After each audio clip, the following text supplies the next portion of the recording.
Bismillahirrahmanirrahim. Assalamualaikum warahmatullahi wabarakatuh. Alhamdulillahil wahidil ahad, al-fardis samad, alladzi lam yalid wa lam yulad wa lam yakul lahu kufuwan ahad, walladzi laysa kamithlihi syai'un wa huwas sami'ul basir.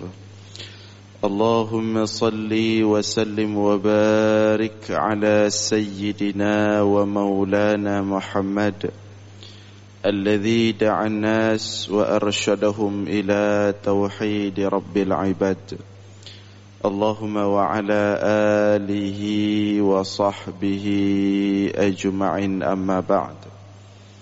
Puji beserta syukur senantiasa selalu kita persembahkan kepada Allah Subhanahu wa ta'ala, Tuhan yang esa pada zatnya, yang esa pada setiap sifat-sifatnya, yang esa pada setiap af'alnya. Tidak ada satupun makhluk yang serupa dengannya dalam bentuk apapun. Salawat beriringkan salam juga kita sampaikan kepada baginda Rasulullah sallallahu alaihi wasallam, kepada seluruh keluarga dan sahabat-sahabatnya sekalian. Hadirin jamaah sekalian beserta para pendengar dimanapun berada yang dimuliakan Allah, kembali kita dalam ulasan-ulasan singkat tentang ilmu tauhid. Masih lanjutan nilai-nilai ketauhidan yang terkandung dalam pelaksanaan ibadah salat. Pertemuan sebelumnya kita telah selesai membahas begitu dalamnya ketauhidan yang terkandung dalam rukun Al-Fatihah. Maka pada subuh ini kita lanjutkan kepada rukun salat berikutnya untuk kita lihat nilai tauhid yang terkandung di dalamnya. Rukun berikutnya yang akan kita bahas adalah setelah Al-Fatihah adalah ruku', ya. Melakukan ruku', karena ruku' merupakan salah satu rukun daripada rukun-rukun salat. Maka siapapun yang melakukan salat tanpa melakukan ruku', dipastikan salatnya tidak sah. Dipastikan salatnya tidak sah. Karena ruku' merupakan salah satu daripada rukun salat.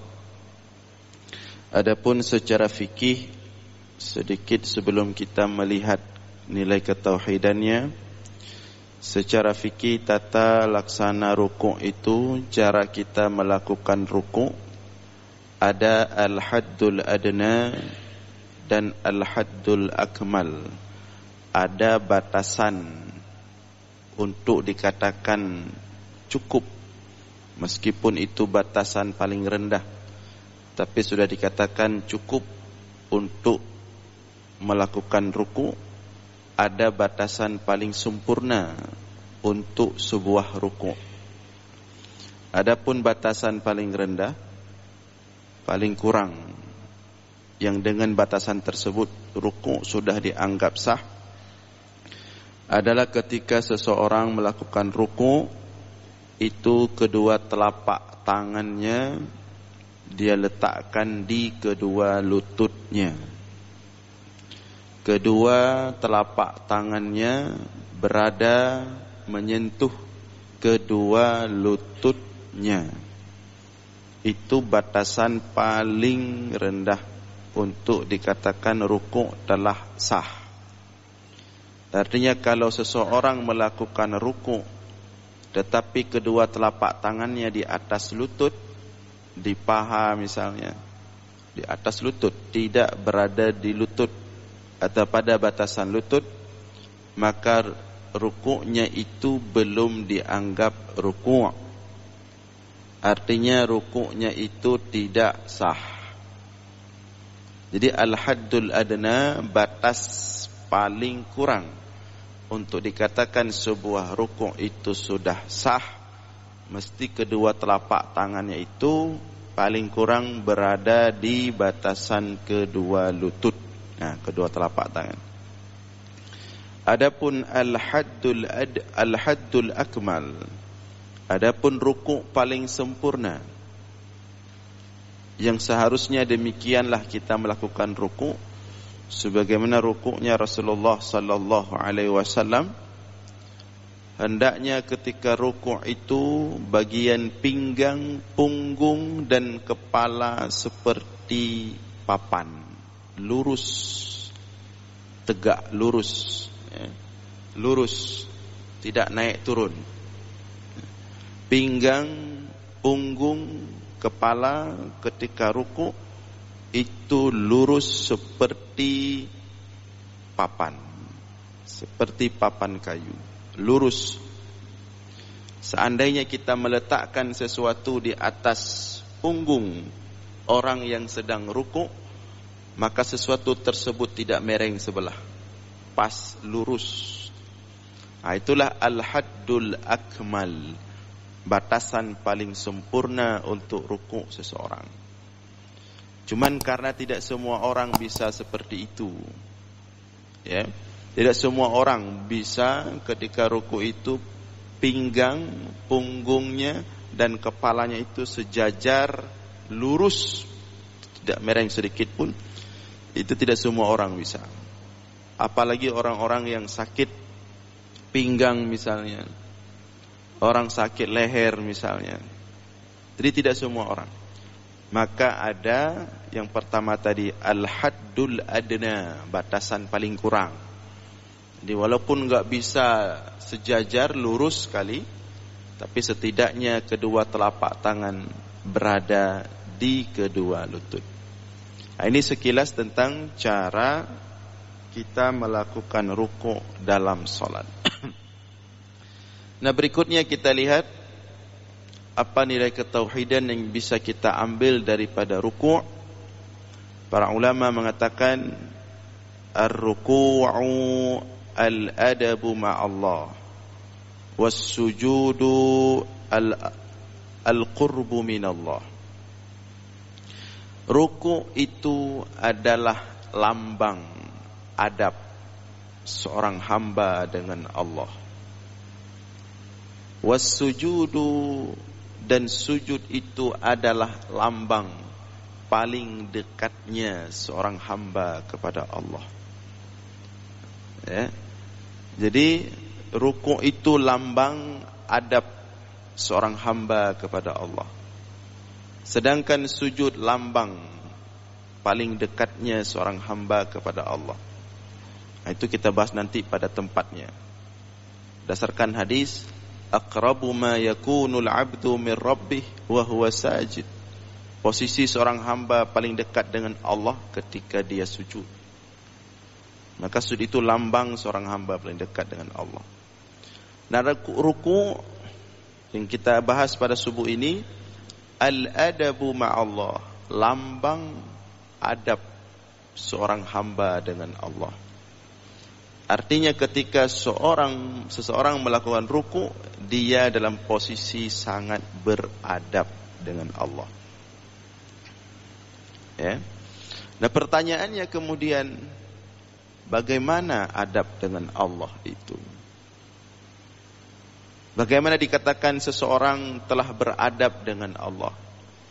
Bagaimana dikatakan bahwa kita ini telah menjaga adab-adab dengan Allah?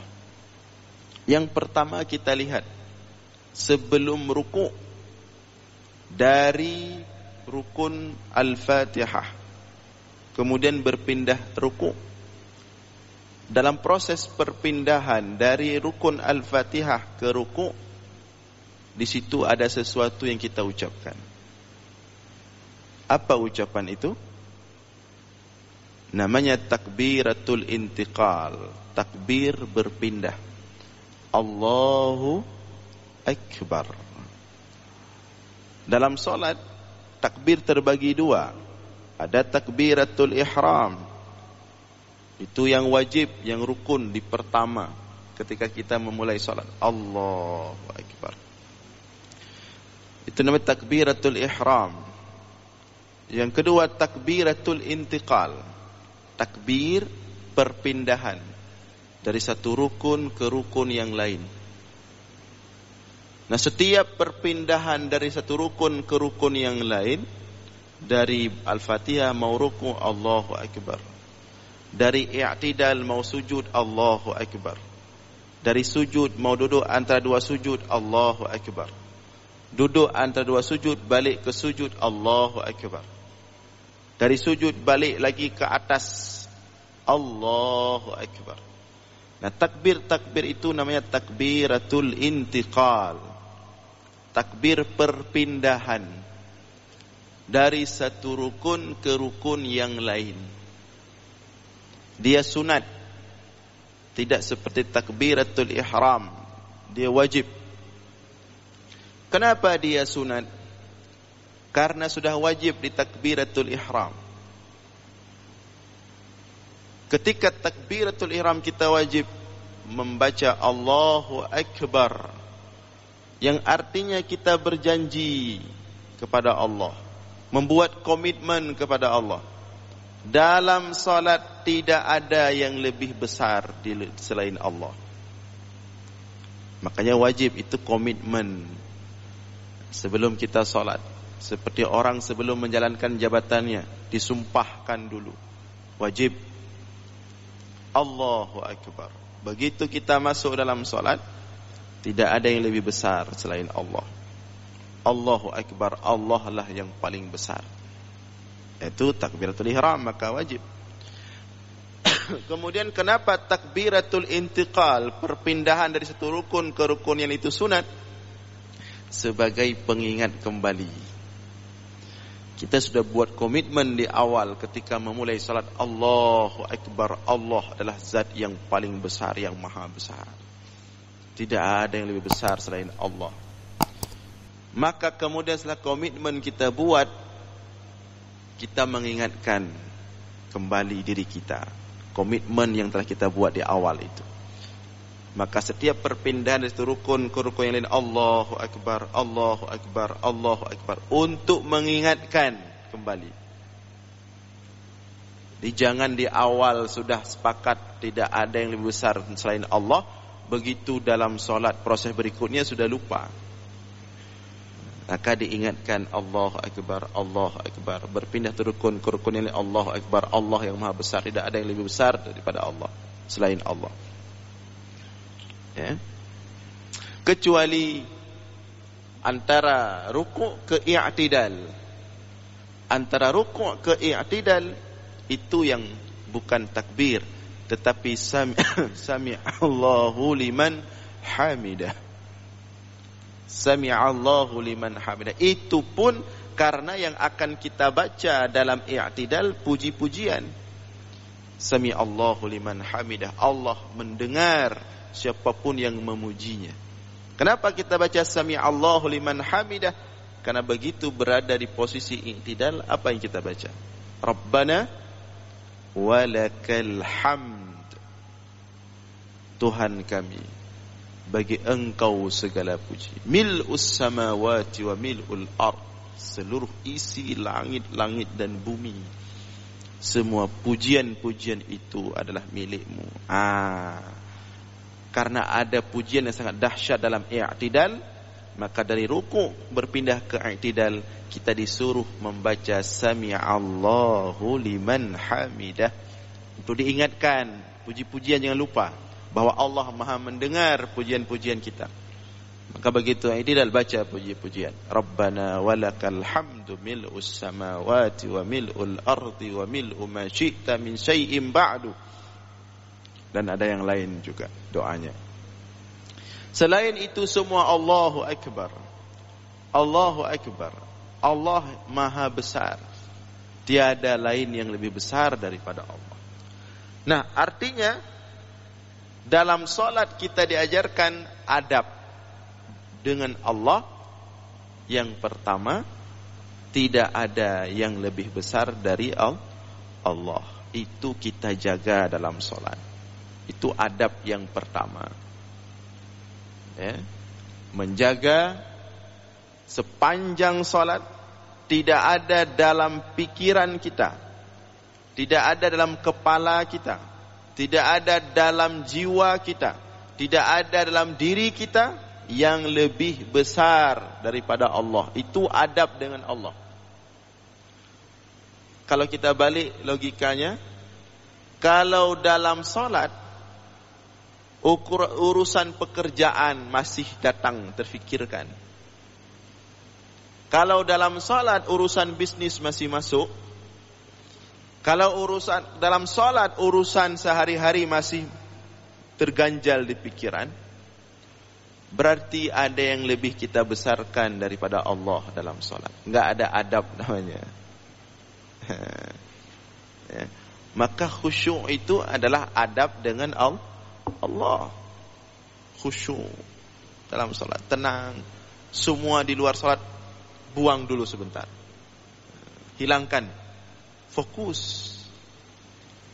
Nah, itu adab dalam dengan Allah dalam salat. Maka kenapa kita disuruh wudu? Disuruh wudu dulu sebelum salat. Dan enggak boleh lari-lari ke tempat salat. Bisakinah wal waqar. Meskipun sudah telat akan masbuk, enggak boleh lari, enggak boleh buru-buru. Bisakinah. Setelah berwudu, sudah tenang sedikit, sudah segar. Kemudian ke masjid atau ke tempat salat, jangan lari-lari. Fama fatakum fa'atimmu. Jalan bisakinah dengan tenang, penuh waqar. Kalau ketinggalan rakaat, tinggal disempurnakan nanti setelah imam salam. Itu semua untuk menjaga kesiapan kita, agar ketika kita berada dalam salat betul-betul tidak ada yang lebih besar kecuali Allah. Ini yang pertama, adab dengan Allah, dan itu kita dapatkan dari praktek ruku'. Kemudian adab, di antara adab-adab dengan Allah yang paling utama adalah apa yang kita baca dalam ruku'. Apa yang kita baca dalam ruku'? Subhana rabbiyal azimi. Subhana rabbiyal azimi. Kalau wa bihamdi itu para ulama beda pendapat. Ada yang mengatakan itu sunat dibaca, ada yang mengatakan tidak sunat dibaca. Wa bihamdi, karena hadisnya dhaif. Tapi subhana rabbiyal azimi, itu pada ulama tidak beda pendapat. Itulah sunat kita baca dalam ruku'. Al-azimi, Allah yang maha agung. Al-azimi, Allah yang maha agung. Maka adab berikutnya setelah membesarkan Allah, tidak boleh ada yang lebih besar selain Allah dalam salat maupun di luar salat. Berikutnya lah al-azimi. Kita menempatkan Allah itu sebagai zat al-azim yang maha agung. Nah, kayak disunatkan kita baca itu dalam ruku'. Ingin diajarkan adab dengan Allah itu menta'zimkan Allah, mengagungkan Allah. Jadi semuanya ada kaitan, bukan baca-baca kosong, bukan sekedar baca selesai. Dan kaitannya sangat dahsyat sekali. Seperti sering kita ulang-ulang, cuma karena kita udah biasa baca-baca lewat aja, dia enggak terbayang kaitan itu.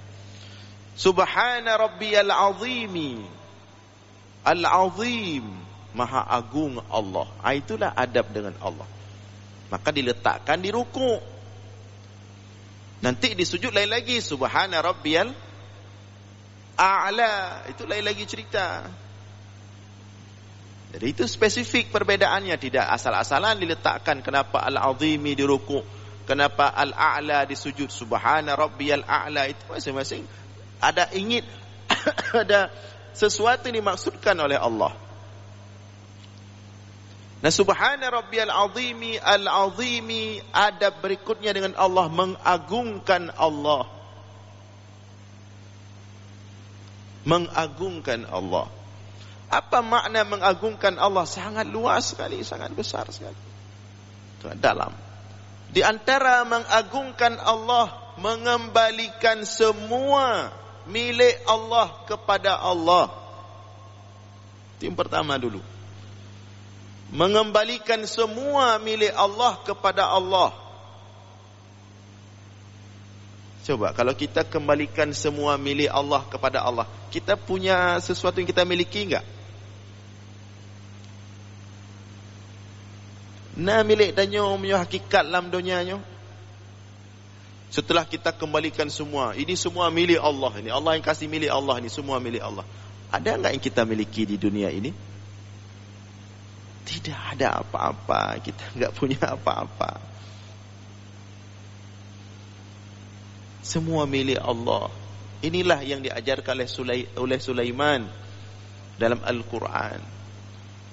Sulaiman itu raja dunia, pemilik kekuasaan tertinggi yang pernah ada di muka bumi. Kekayaan yang melimpah tiada tara. Tapi apa kata Sulaiman? Hadza min fadli rabbi liyabluwani aashkuru am akfur. Ini semua adalah milik pemberian Allah, fadli, karunia Allah, Allah yang kasih. Ini semua milik Allah. Cuman dikaruniakan, dititip, liyabluwani, untuk Allah mencoba, mengetes diriku. Apakah aku akan bersyukur am akfur, atau aku akan kufur. Itu makna al-azim yang pertama. Makna mengagungkan Allah, mengembalikan semua milik Allah kepada Allah. Sehingga alhasil apa? Alhasil tertanam dalam jiwa kita, dalam hati kita, bahwa kita tidak memiliki apa-apa. Kita ini fakir. Kita ini miskin. Zaluman jahula. Kita ini bodoh. Ilmu yang ada pada kita sedikit-sedikit ini semua milik Allah, pemberian Allah. Zaluman, kita ini bukan orang baik. Kalaupun ada sedikit-sedikit kebaikan, itu juga kehendak Allah. Sehingga kadang-kadang dipuji oleh orang lain, senang dilihat orang, itu semua milik Allah. Maka karena kita tidak ada yang kita miliki di dunia ini, bahkan diri kita milik Allah, maka tidak ada alasan untuk kemudian kita menghebatkan diri, meninggikan diri. Kenapa harus meninggikan diri? Kenapa harus menghebatkan diri? Kenapa harus menyombongkan diri? Kalau semua yang ada pada kita hari ini semua milik Allah, bahkan diri kita sendiri. Maka menarik filosofi yang digambarkan oleh almarhum Ustaz Zainuddin MZ. Hiduplah di dunia ini seperti tukang parkir. Kendaraannya banyak, tapi semua milik orang. Nampaknya banyak yang kita miliki, tapi semua milik Allah. Kalau semua milik Allah, maka serahkan kepada Allah. Kalau Allah menginginkannya kembali. Itu yang pertama di antara makna ta'zim. Al-azim. Makna kedua daripada al-azim, mengagungkan Allah, adalah membesarkan, mengagungkan apa yang diagungkan oleh Allah. Mengagungkan apa yang diagungkan oleh Allah. Apa artinya? Mengagungkan syariat Allah, mengagungkan syiar agama Allah.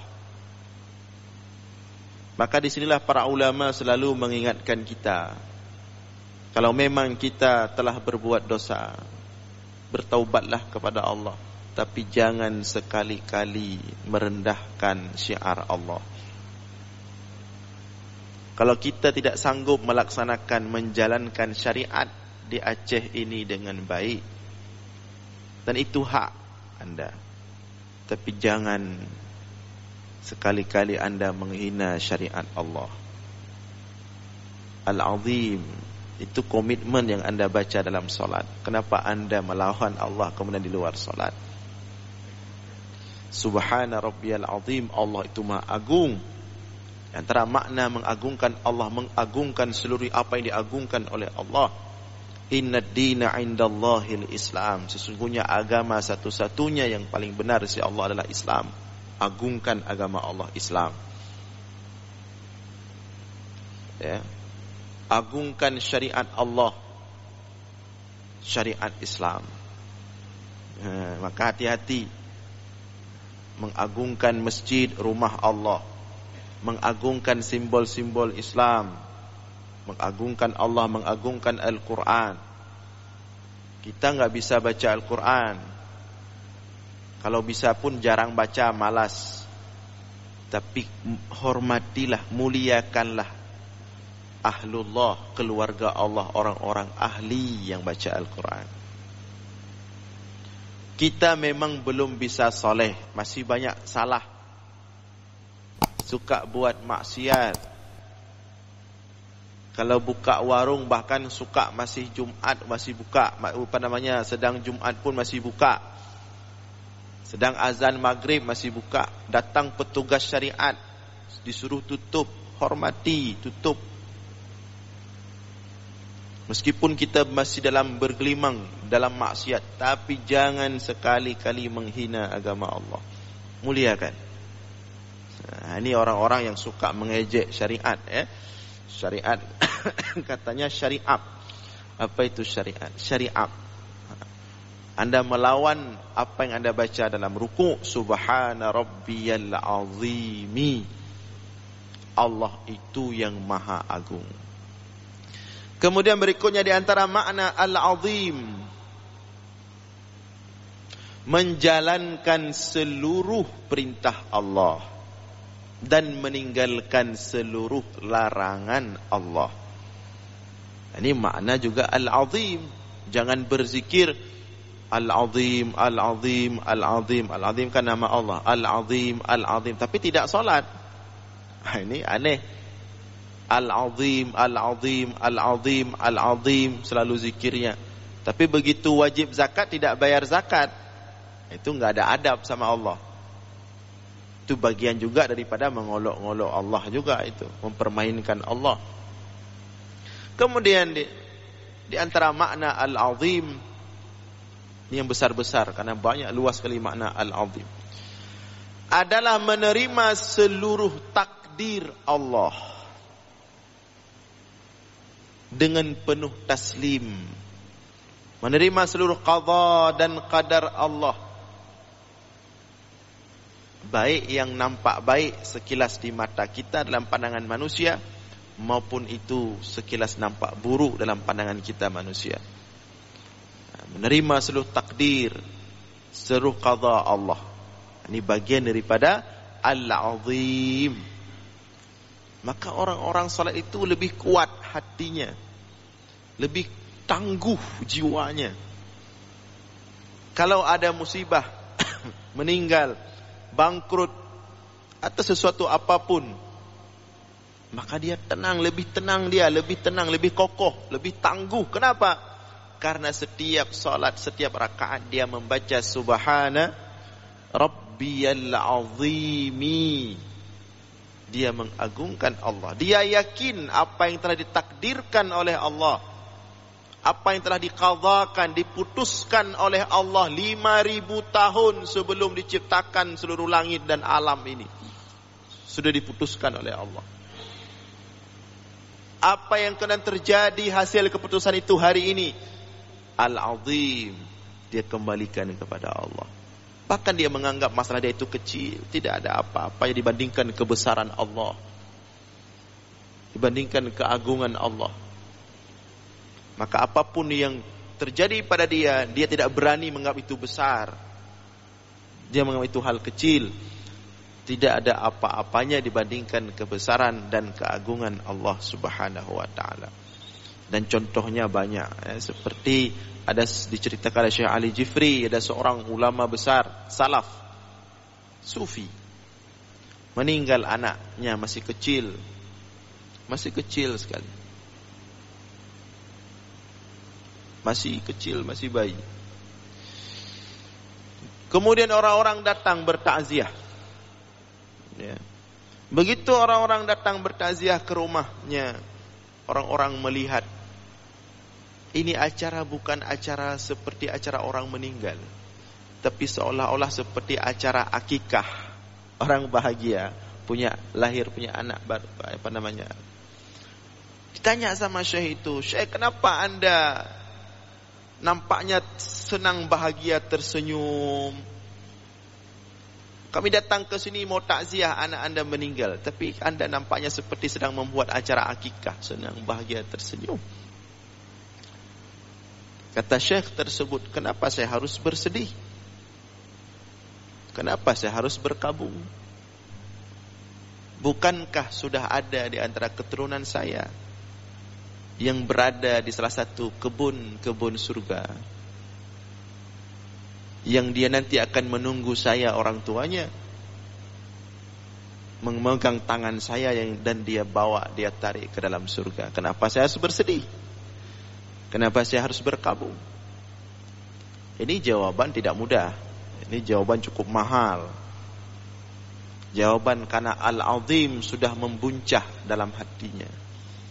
Segala sesuatu tentang dirinya dianggap kecil, karena sudah Allah menjadi paling besar dalam jiwa dan hatinya. Nah, hadirin sekalian yang dimuliakan Allah, inilah nilai-nilai ketauhidan yang dapat kita ambil dalam ruku' setiap kita salat. Di intinya, ruku' itu adalah adab dengan Allah. Maka mari kita bawa ruku' bukan hanya dalam salat tapi keluar salat. Dimanapun kita berada, apapun yang kita lakukan, hendaklah kita menjaga adab-adab kita dengan Allah. Mudah-mudahan ada manfaat. Mohon maaf atas segala kekurangan. Aqulu qawli hadza wa astaghfirullah li wa lakum. Wassalamualaikum warahmatullahi wabarakatuh.